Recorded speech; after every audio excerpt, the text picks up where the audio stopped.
Tiffany White. I'm the Director of Education, and I'm coming back for my second year.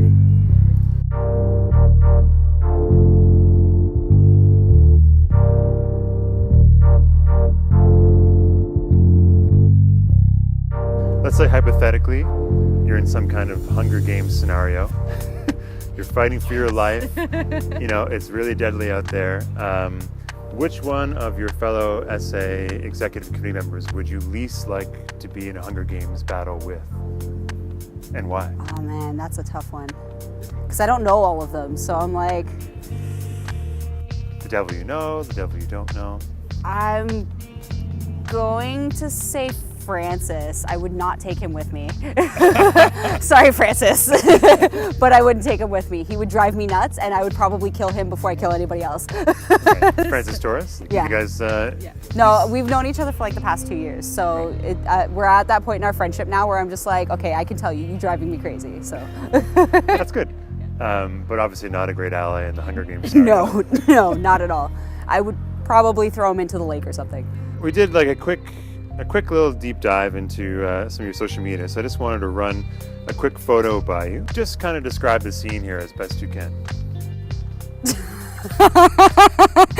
Okay, so I was watching a horror movie. Right. And I was terrified because there was a lot of jump scares. I think it was, I think it was The Conjuring. And I was terrified because there was so many different parts where it was like, the camera would pan away and then it would pan back and then it would just be like something right there and I'm like, oh my God. Right. And I'm pretty bad with scary movies anyways. That is the best photo. Does this happen frequently? Is this appearance like a nightly occurrence? It's a... Whenever I have time, I will do that. Whenever I have time, I will sit and watch my scary movies. So getting into kind of the director of education stuff, I guess, you know, within your role within education stuff, what's the primary gap you're hoping to address this upcoming year? So there is a gap, and it's through understanding the policies and the procedures that are in place. So the Academic Advocacy Department is setting up the Educational Advocacy Initiative, which is a program that we take student representatives from each program and in different sections of the program, and they come together on a volunteer basis and they advocate for their fellow students. But the idea is to have them working with the educational reps of the board and then have it headed by the advocacy department. So that way it kind of alleviates the issues that are coming to advocacy on a constant basis and is more of a prophylactic treatment. So it's like a preventative measure.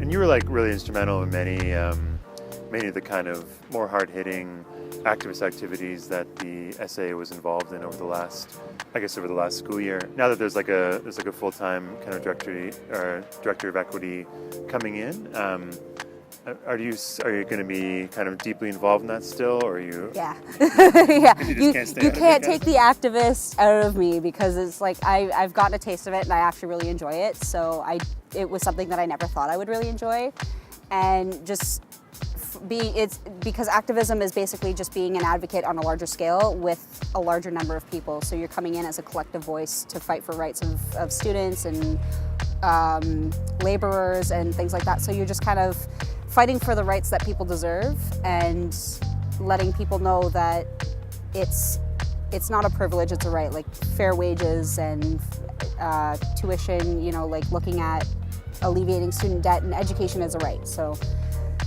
I'm not done. I'm not done with activism. Are you kind of approaching your second term in a different way from the start?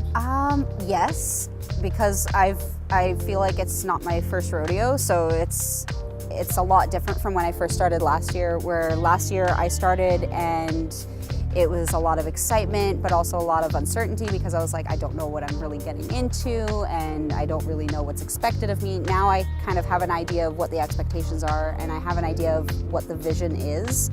So I just want to kind of get everybody else on board and get the buy-in from them and just be like, you know what, this is what we are, this is what we do. We're not just events, we're not just the party people, but we're a student union, we're supposed to fight for the students, and whether that means fighting against the college or fighting with the college, depending on their stance, that's what we do, and just kind of getting everybody on that same level, and just also having them understand that yes, you are in an elected position, but it is a job.